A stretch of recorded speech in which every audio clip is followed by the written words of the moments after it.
The man of bone and muscle. Consider the record of the man of action.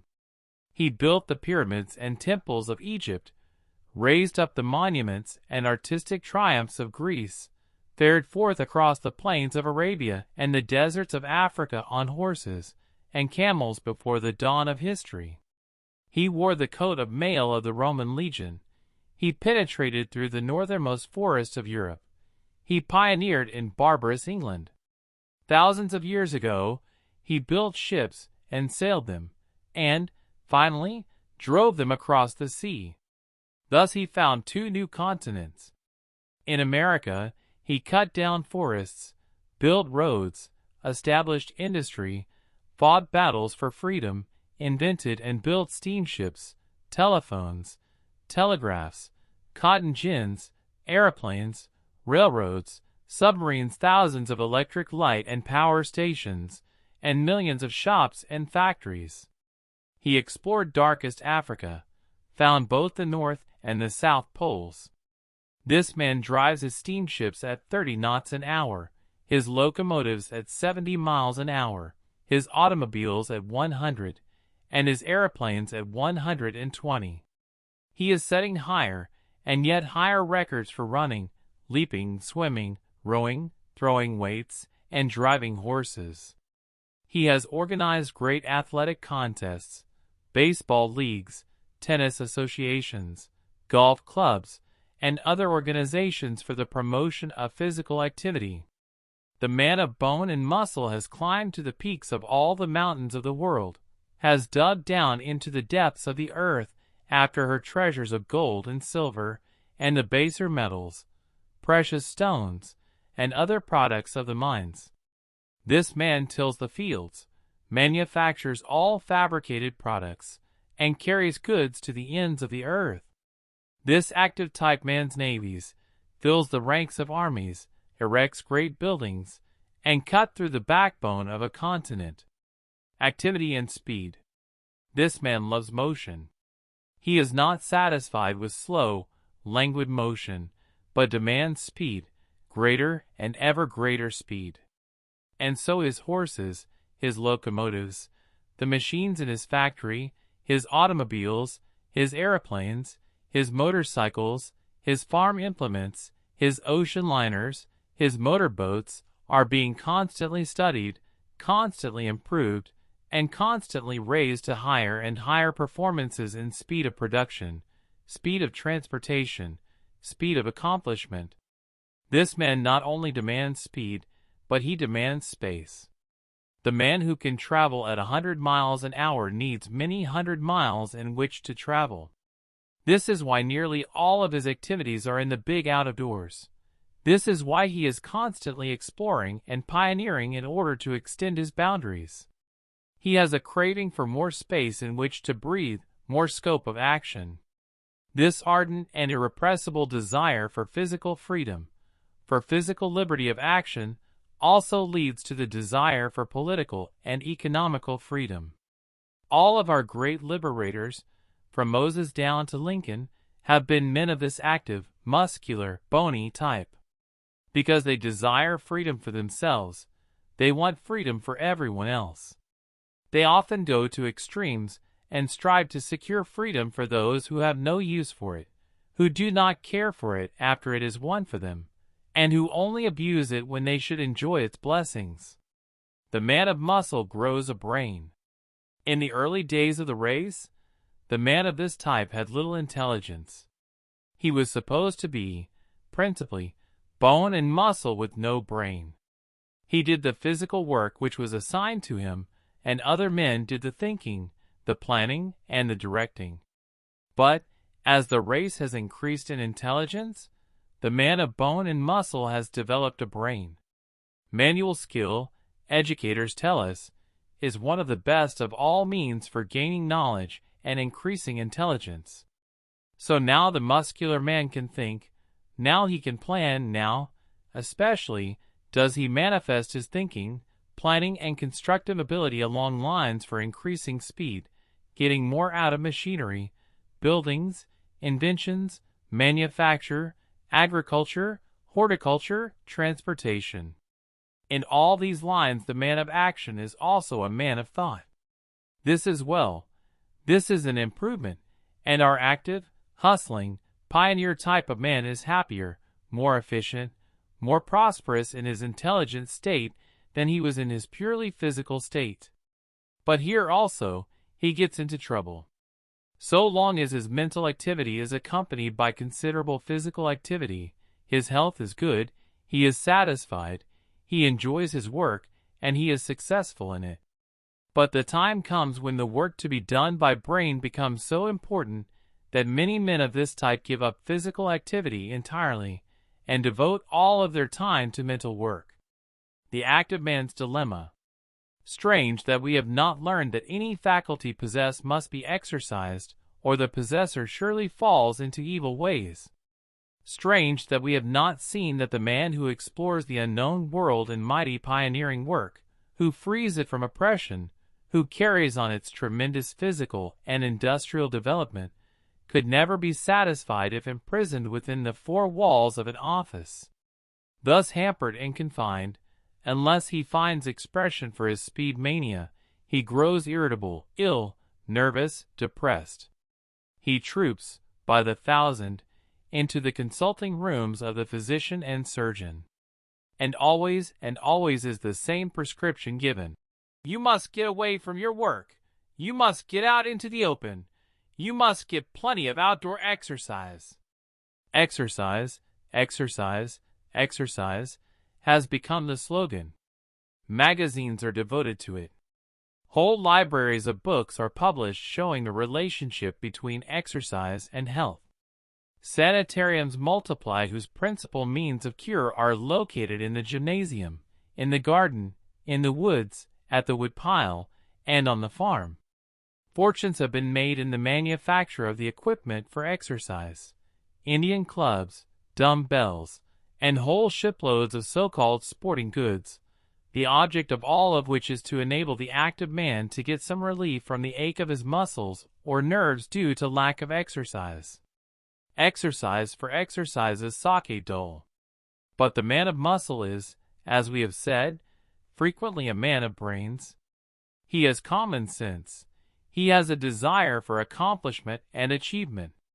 To such a man, the mere pulling of cords, or the swinging about of his arms and legs, the bending of his back, just for the sake of exercise, seems a trifle stupid. Very few men of this type ever keep up exercise for exercise's sake for any very long period of time.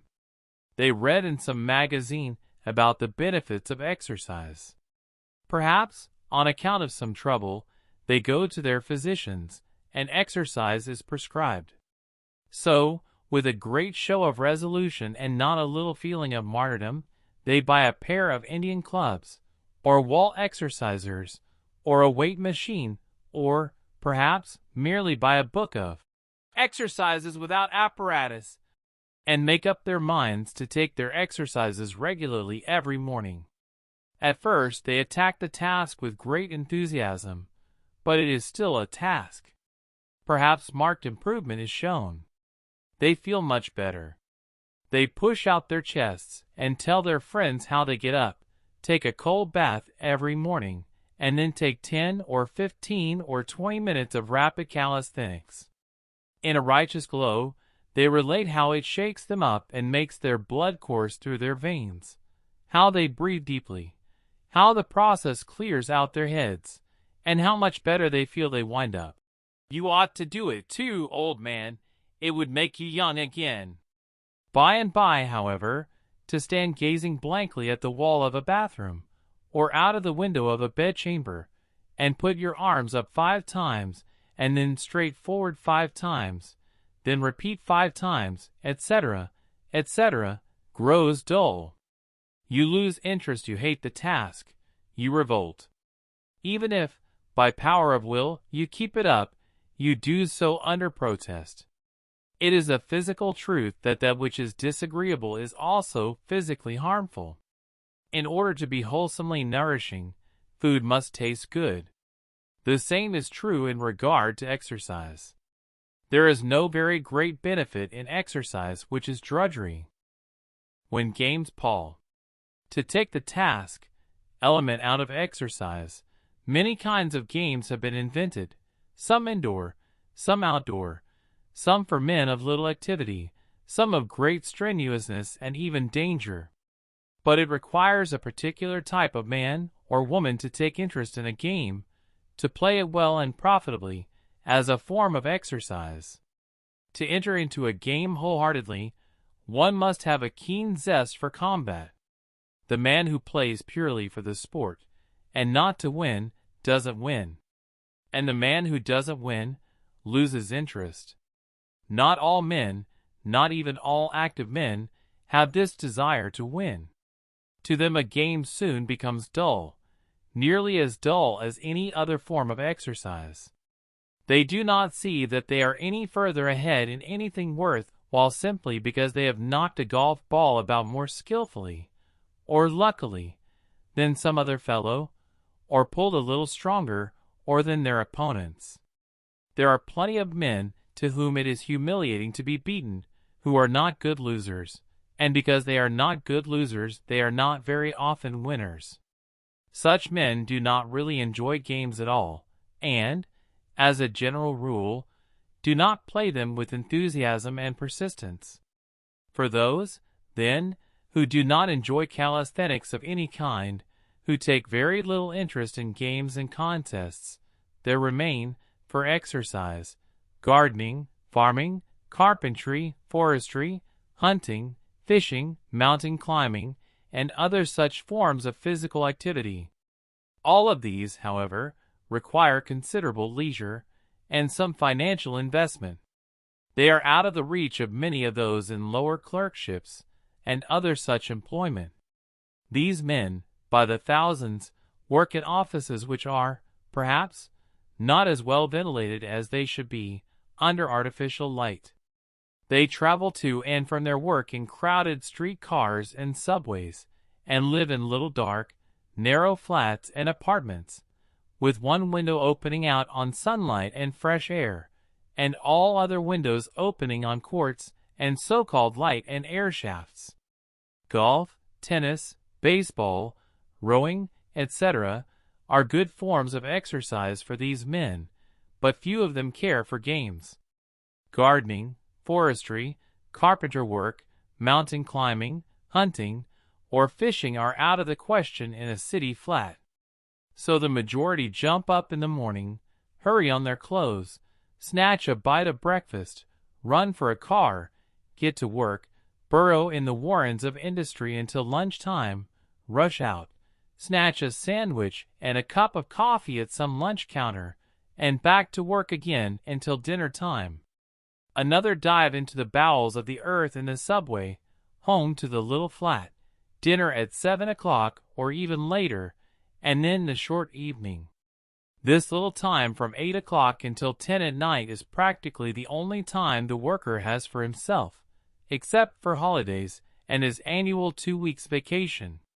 How shall he get sufficient physical exercise during that time to satisfy all his needs? If he is so constituted that he enjoys such things, he may go to a gymnasium or to a bowling alley, but he is just as likely to go to a pool room or to a dance hall. Of course, it is far better for him to play pool or to dance than to sit quietly at home, as many do. Solution of the problem. This whole question is a serious one. Even those who have the time, the means, the opportunity, and the inclination find themselves confronted with problems. Even with all of their opportunities, most of them do not get enough outdoor physical activity.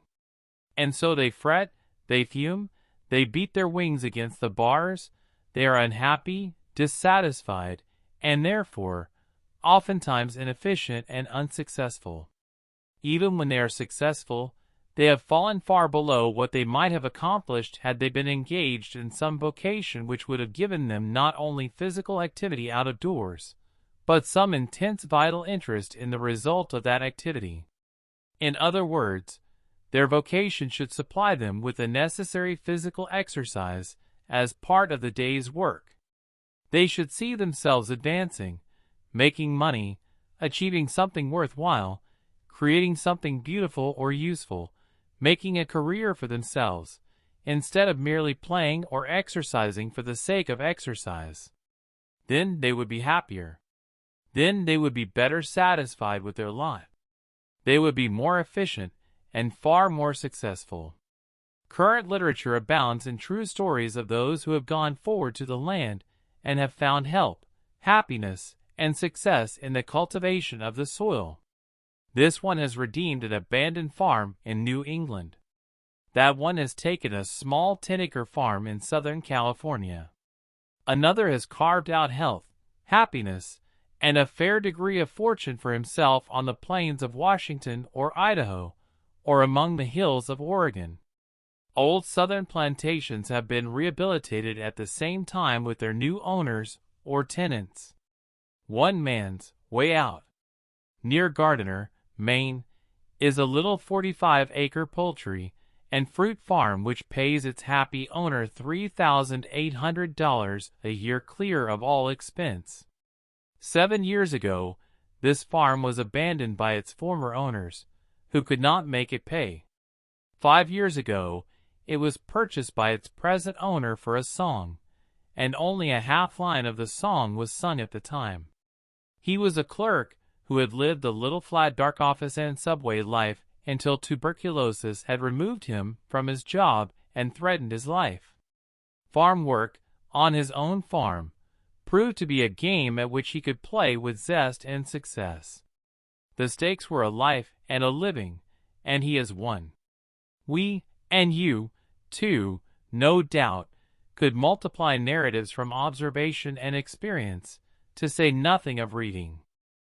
A world of opportunity. All these experiences, and the reports of them, are both a part of, and a stimulus to the Back to the Land movement.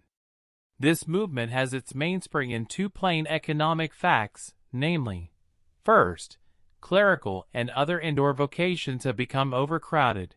Second, while crops grow bigger year by year, the number of mouths to feed multiplies even faster, and unless more land is tilled and all land cultivated more intensively, we shall eat less and less, as a race, and pay more and more for what we eat. Here is opportunity for the men of bone and muscle, opportunity for health, prosperity, usefulness to humanity, enjoyment and happiness. Other opportunities lie in the conservation of our forests and the planting and development of new timber lands, in the building up of new industries for manufacturing our raw materials, in restoring the American flag to the seas of the world, in extending our foreign trade, in opening and operating inland waterways, in irrigating or draining our millions of square miles of land now lying idle, in the development of Alaska, and the harnessing of our great mines of white coal, water power. Our foreign trade requires men of this type to travel in all parts of the world as commercial ambassadors, diligently collecting, compiling, and sending back to the United States information necessary in manufacturing goods for foreign consumption, also information regarding credits, prices, shipping, packing, in short, complete and detailed knowledge about commerce with foreign lands, how to secure it, and how to hold it. The world's greatest opportunities today, perhaps, lie within the grasp of the men of this active type. Instead of pioneering in exploration, as in former years, they are needed to pioneer in production. From the earliest history of the race, these restless men have been faring westward and ever westward, adding to the wealth and resources of humanity by opening up new lands. But the crest of the westward moving tide has now circumnavigated the globe, and the far west meets the far east on the Pacific Ocean. Here and there are comparatively small, neglected tracts of land still to be developed, but there are no longer great new empires, as in former days. The great welling sources of human life have not ceased to flow, even though the final boundaries of its spread have been reached. Population will continue to grow, and its demands upon the resources of the earth to increase. The man who discovers a way to make 100 bushels of wheat grow on an acre of land where only 25 bushels grew before is as great a benefactor of the race as the discoverer of a continent. The invention of the electric light, the telephone, the automobile, the trolley car, and the airplane have added as much to the products and power of the race as the pioneering of thousands of square miles of fertile hills and plains. The man who can find a cheap and easy way to capture and hold nitrogen from the air will add more to the wealth of the race than all the discoverers of all the gold mines. America needs to find efficient and profitable methods for manufacturing her own raw materials. Up to the present time, our exports have been coal, petroleum, steel rails, wheat, corn, oats, lumber, and other products which carry out of the country the riches of our soil. We have been exporting raw materials to foreign lands, where they have been refined and fabricated by brain and hand, and returned to us at some 500 to 1,000 times the price we receive for them. With the increase of population, we need to capitalize more and more the intelligence and skill of our people, and less the virgin resources of our lands, or beds, coal measures, copper, lead, gold and silver mines, forests, oil wells, and the fertility of our soils can all become exhausted. But the skill of our hands and the power of our intellects grow and increase, and yield larger and larger returns the more they are called upon to produce.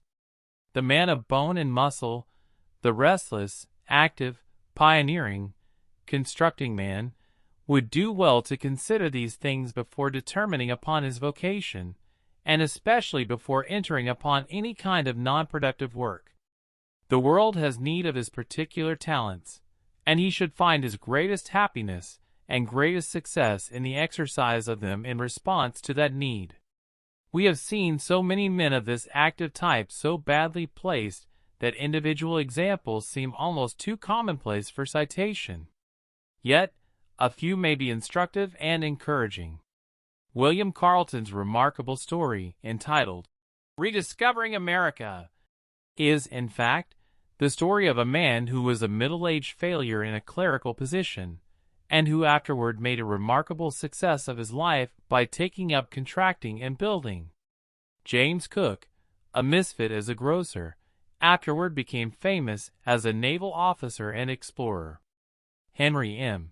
Stanley, office boy to a cotton broker and merchant, afterward won immortal fame as a newspaper correspondent and explorer. What would have become of Theodore Roosevelt had he followed the usual line of occupation of a man in his position, and entered a law office instead of becoming a rancher? We might add other experiences of similar importance from the biographies of other great men. Description of active type. The active type of man is, of course, easily recognized. He has broad, square shoulders, and is well muscled. He is either of the wiry, elastic, exceedingly energetic type, with muscles like steel springs and sinews like steel wire, very agile, very skillful, very quick, and somewhat jerky in his movements, or he is tall, raw-boned, strong, enduring, graceful, easy in his movements rather than quick, and yet with considerable manual skill. Or he may be of the short, stocky type, with broad shoulders, short neck, short arms, short legs, with big round muscles, and an immense capacity for endurance. The railroads of the early days, in this country, were built by Irishmen. They were either the large, raw-boned type or the quick, agile, wiry type. The railroads, subways, and other construction work of today are built mostly by Italians, Hungarians, Greeks, and others from the south of Europe. These men are of short, stocky, sturdy, and enduring build. As a general rule, they are far better fitted for this class of work than the tall or medium-sized, large-boned or wiry type. As an evidence of this, take notice of the fact that the Irishmen who built the railroads in the 60s own and manage them today. These active men usually have square faces. That is to say, there is a good development of the outer corners of the lower jaw, which gives to the face a square appearance. Oftentimes their cheekbones are both high and wide. As a general rule, they have large aquiline or Roman noses. When they are of the enduring type and capable of long-sustained muscular activity, they have prominent chins. Their hands are square. Their feet are large. If they have mechanical and constructive ability, as most of them have, their foreheads are comparatively high and wide just above the temple. Professional baseball players, professional dancers, middleweight and lightweight prize-fighters, most aviators, automobile racers, and athletes belong to the wiry, springy, medium-sized type of this particular class of men. U.S. Grant, Robert E. Peary, Henry M. Stanley, Ty Cobb, and Ralph De Palma belong to this type. Abraham Lincoln, W. E. Gladstone, Joseph G. Cannon, William G. McAdoo, Woodrow Wilson, and other men of this build belong to the raw-bone type. Napoleon Bonaparte, with his tremendous activities on only 4 hours sleep a day, is a good example of the short, stocky type. While men of these types may make brilliant successes in purely mental vocations, as the result of the development of their intellects, and may keep themselves in a fair degree of health and strength by games, exercise, mountain climbing, farming, or some such avocation, they are, nevertheless, never quite so well satisfied as when they have something to do which not only gives them opportunity for the use of their intellects, but also involves a certain degree of physical activity as a part of their regular work.